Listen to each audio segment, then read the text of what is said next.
Hi there, guys. This is Caitlin from Bendy's Books, and I'm here to just do a really quick weekly update. I have kind of a hectic week going on, so I don't have a super long time for this update, but I just wanted to pop in and, touch base. I'm trying to make sure that I get back to doing that regularly now that the chaos of February is over. So, what is going on in the personal aspects of my life right now? So I didn't talk about this last week because this was supposed to be a surprise, not for anyone here on BookTube, but just a surprise for Oz's family. And some of them watch my channel, so I didn't want to ruin the surprise. But Oz is actually in Angola for the month. He flew out last Monday, and nobody in his family knew except for his older brother. And so he surprised his parents, his nieces, and his nephews. It was really cute. I happened to see a video of that. And so I am home alone all month, which if you had seen my TBR video, you would have probably noticed that I picked like an insane amount of books and that I had said that I was going to have a lot more time to read this month. And that's because Oz is gone all month. So, without him here to chat and like do stuff with in the evenings, I have a lot more free time for reading. So I've been very, very productive with my reading, and I anticipate continuing to be really productive with my reading through the rest of this month. So he's having a great time so far. I'm a little jealous that I didn't get to go on the trip with him. But unfortunately, I just couldn't take off the 3 weeks right now. We just went to Guatemala last September. And so I'm still accruing my vacation time for this year. And so I decided that the priority for this year was for him to get home to visit his family, because it's been about 9 years since he's been home to Angola. And it's been 5 years since he's seen his dad. We did see his mom last year because she came out to visit us. But, I just wanted to make sure he got home and saw his family. And then me getting to go on vacation, with him to Angola next year, we'll be able to prioritize a longer trip and take a trip together. So that being said, things are a little hectic because I have all of the responsibilities for Luna. She has to be walked like 3 times a day because we live in an apartment and we don't have a yard. So I have been walking like crazy. I think I'm doing like 4 or 5 miles of walking a day with Luna, in addition to all the walking that I do with my job, because I'm on my feet between like 8 to 12 hours a day working in kitchens. So I'm getting quite the bit of walking and exercise this month. So that is the only major thing that's going on right now, like in my personal world.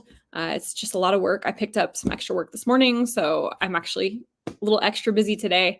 I'm a little behind on my routine. So yeah, lots of alone time this month, which means lots of reading time. And I have been really, really productive. I am honestly superseding my own expectations for myself so far this month. I have read quite a few more books than I actually anticipated, even with all that freed up reading time. So let's jump into what I have read in the last week real quick. I'll give you some updates on that. And then I can show you what I will be reading or trying to read at the beginning of next week. Hey, Sheila, how are you doing? Thanks for jumping in on the chat. Hope your evening is going well. Oh, I think I didn't even mention too. So Oz being in Angola is kind of interesting for us as well, because they have a now 8-hour difference. Before it was 9 hours, but since the time changed last night, now it's an 8-hour difference. So it's been really hard to communicate, because when he's going to bed, it's like the middle of the day and I'm at work. And then when I'm going to bed, it's like, I think early in the morning over there. So we keep missing each other. So it's been a little bit difficult even just to chat. So this is the first time we've been apart like this long at all. The longest I think we've been apart so far has been like 3 to 4 days. When I've gone home to San Diego or things like that, he's gone out on a couple of camping trips with friends. So 3 whole weeks without him. It's been an interesting experience so far. I'm an only child, so I like my quiet time. So I'm enjoying that part, but I definitely miss him. All right, so reading so far this week, or what I've read in the past week. So like I said, I had a very productive reading week. I finished up My Side of the River by Elizabeth Camarillo Gutierrez.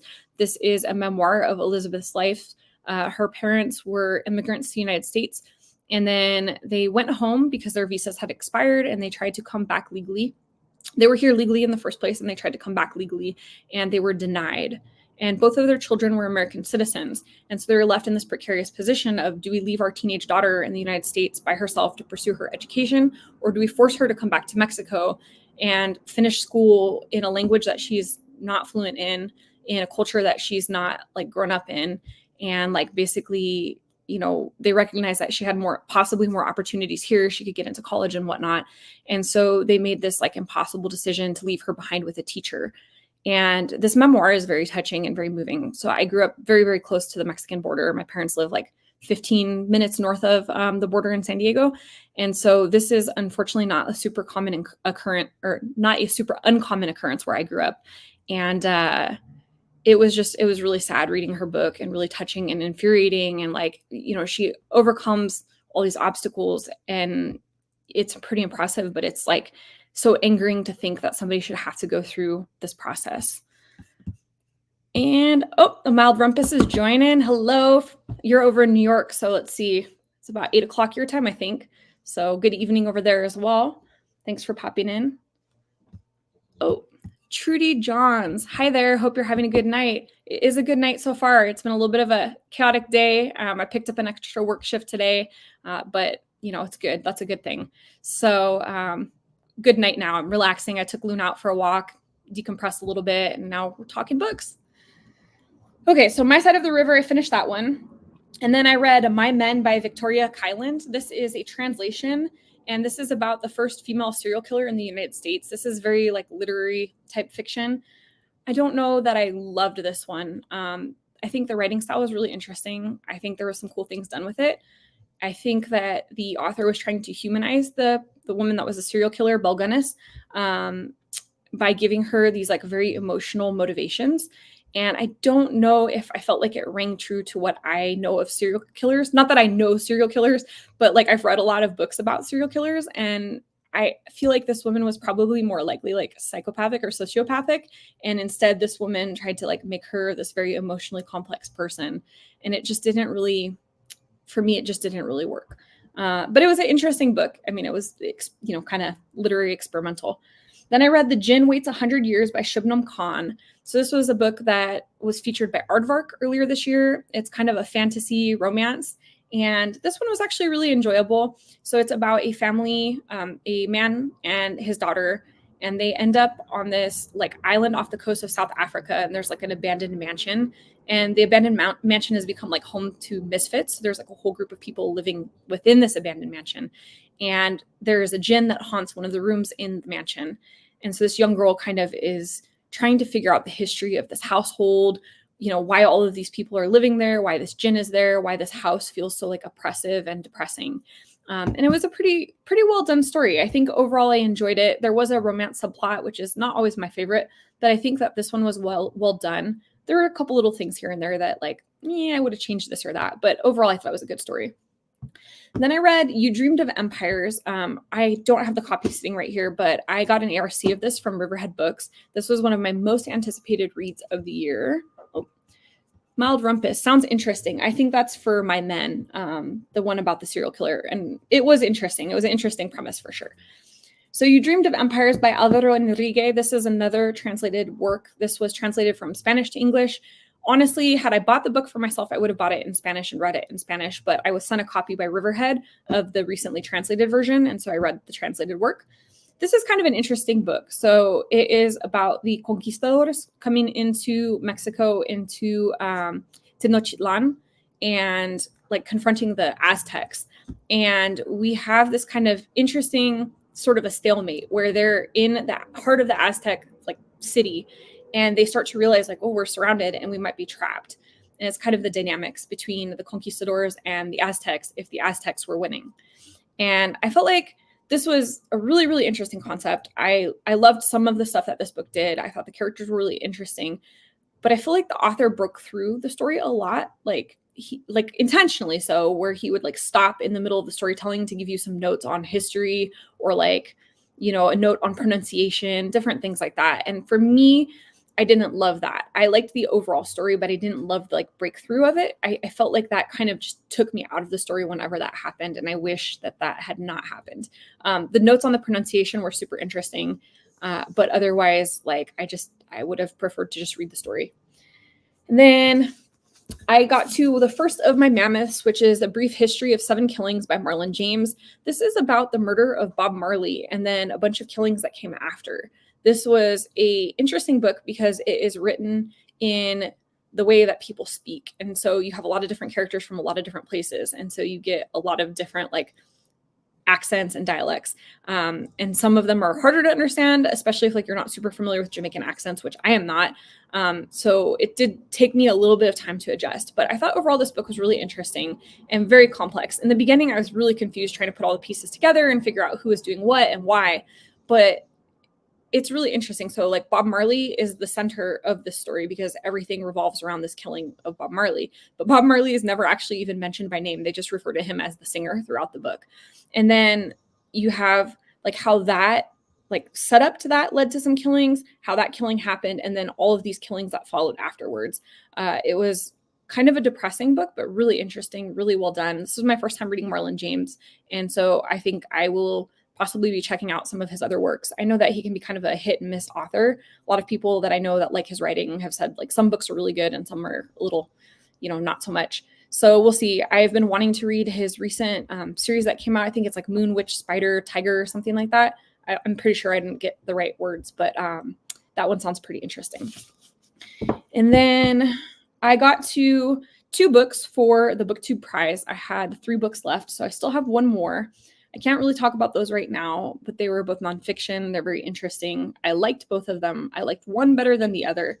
So that'll be interesting.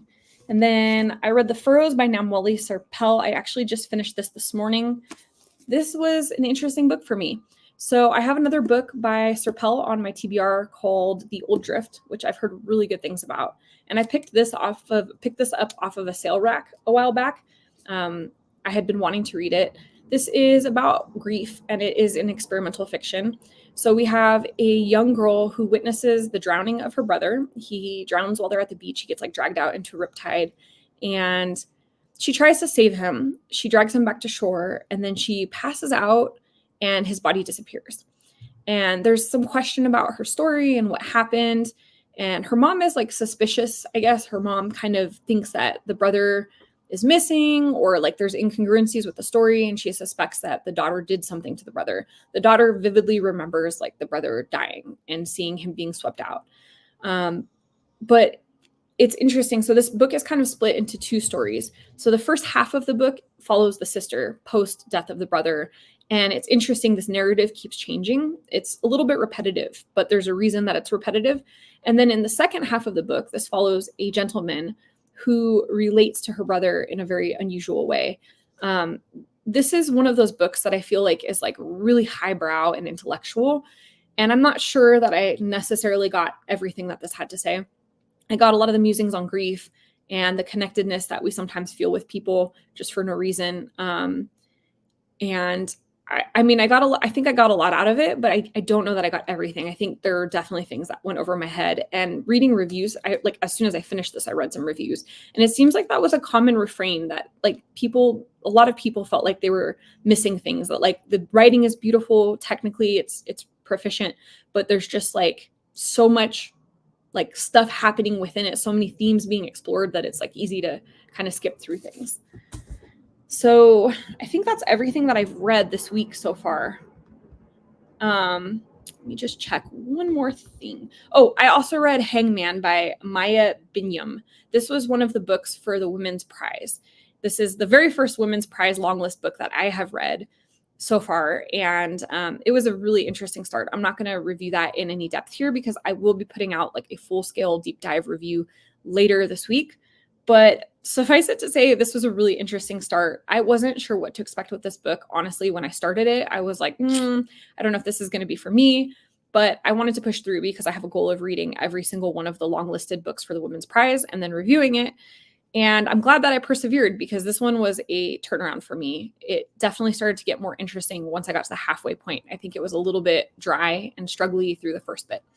So watch for a review for that one if you're interested.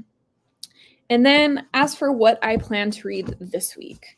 So some of the books that I'm hoping to get to this week are Homegoing by Yasi. This is a book that I've heard so much about. It is set in the coast of Ghana. We have 2 sisters. One sister marries like a wealthy, I want to say like a merchant, and lives in a castle on the coast of Ghana. And then one sister is sold off into slavery.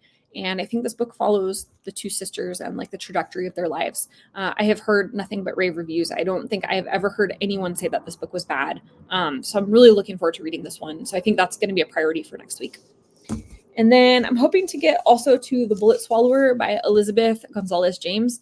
So this is a book that follows a family. The first POV of this family is like set in the past. We have a character who is kind of like a ladrón or like a cowboy. He's like out getting into trouble, getting into shootings, things like that. And then we have a current generation, or like a more current generation, a gentleman who's like an actor, and he realizes that there's like bad karma in his family, and so he's kind of trying to come to terms with his family's legacy and like maybe even out the karmic scales a bit. I got this through Book of the Month. It was a recent release. Sounds really interesting and quirky. It's not a very long book, so I'm hoping to get to this one. And then I am working my way through Nine of Swords by Brooklyn Quintana. This is the Phineas Fogg series, and Brooklyn Quintana was really nice to reach out to me and offer me an ARC of this, or not an ARC, but a finished copy of this if I would read it and review it. So I have been working my way through. You can see it's a chonker of a book, but I'm really enjoying it so far. It's adventure-y, it's fun, it's, kind of fantasy. It's kind of the decompression reading in between all of these books with like really deep, serious topics. So I'm enjoying the adventure of this and looking forward to getting further into this. I will hopefully have this done by the end of the week. And then I have one more book for the BookTube prize. So again, I can't really talk about these books, but I am really looking forward to this one. This is a book where I feel like the subject matter was tailored to me and my preferences. And I think it's going to be like really, really interesting. I was so lucky. The BookTube prize like grouping that I got. So I got 6 books. Everyone gets 6 books for each round that they judge. And the 6 that I got, all 6 of them were nonfiction, and all 6 had phenomenally interesting topics. Like I was kind of dreading it in some ways, because you're like, sometimes you get, like 4 books that really interest you and 2 on subjects that you're like, I don't care about that. But honestly, all 6 books were like fantastic. The topics they discussed were fascinating to me, things that I already had an interest in prior to like going into this. So it just worked out perfectly. So this last book is probably like the most tailor-made for me. So I'm really looking forward to reading that one. And then I will be continuing the Women's Prize long list adventure. So I'm hoping to read at least 2 books from the long list this week. And I think I will be reading Ordinary Human Failings. That just came through on my Libby app. And what else do I have? So Ordinary Human Failings, I believe, is set in Ireland or the UK. I'm trying to remember because I'm like confusing all of them and I don't have the summary in front of me. But I've been hearing really good things about it. I think it's like a murder mystery kind of with a dysfunctional family at the core. And then I have River East, River West. This was a book that I was really looking forward to. I talked about it, I think, in a Aardvark prediction video a couple months back, but it sounded really interesting. It's basically like the reverse American dream story. So instead of immigrants coming to the United States and like making a life here and being all happy about it, it's actually American immigrants going to China and making a life there. So I'm very excited to read that. And then I also just got The Wren by Anne Enright. So if I have time, I'll also try to get to that. So I'll be reviewing each of those in detail as I get through them because, I'm trying to review all of the long list. So we'll see. I'm excited about all of that. Pretty heavy reading week. If I get to any other books besides that, we'll just see what I feel like reading at that point. I'm not going to try to like schedule every single thing. I think in terms of the channel, tonight I will be posting my Book of the Month prediction video. Usually I get that posted on the 8th, but I have done 2 12-hour work weeks. 2 12-hour work days plus an 8-hour work day. And I want to make sure, that I do my best with that video. It takes a little bit more production and editing. So I didn't want to try to rush and push it like after a 12-hour day. Trying to edit videos like that is no good. Let's see. Ariane. Is your name Ariane or Ariane? I don't know if you pronounce it like English or like Spanish. So I was able to get Hangman, Brotherless Knight, and 8 Lives of a Century-Old Trickster from the library. So I have Hangman, or I read Hangman. I have Brotherless Knight on hold, so I should get that soon. And then 8 Lives of a Century-Old Trickster, I believe I also have on hold as well. I did have to order 4 books. I was able to find used copies of all of them. Like Marianne, okay. Ariane, like Marianne without them. Okay, no worries. The only reason I ask is because my my ex's little sister, her name is Ariane, but they're in Spanish, so you say Ariane. And so I just want to make sure I'm pronouncing it correctly. Cool. So, book of the month video will come up tonight, a prediction video. I'm almost done editing it. I should have it up, later this evening.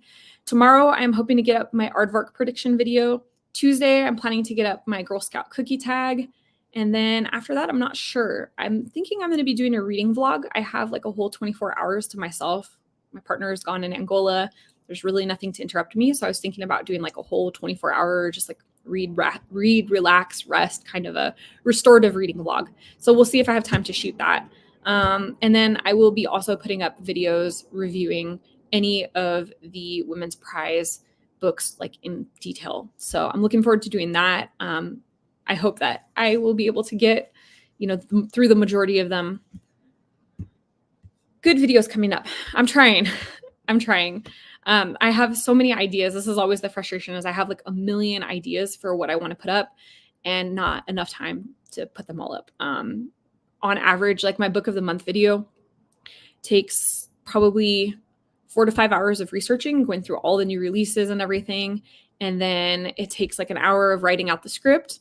And then it takes about usually an hour, hour and a half to shoot. And then it usually takes another 3 hours to edit. So just like that one video, it takes up more free time than I have in one day.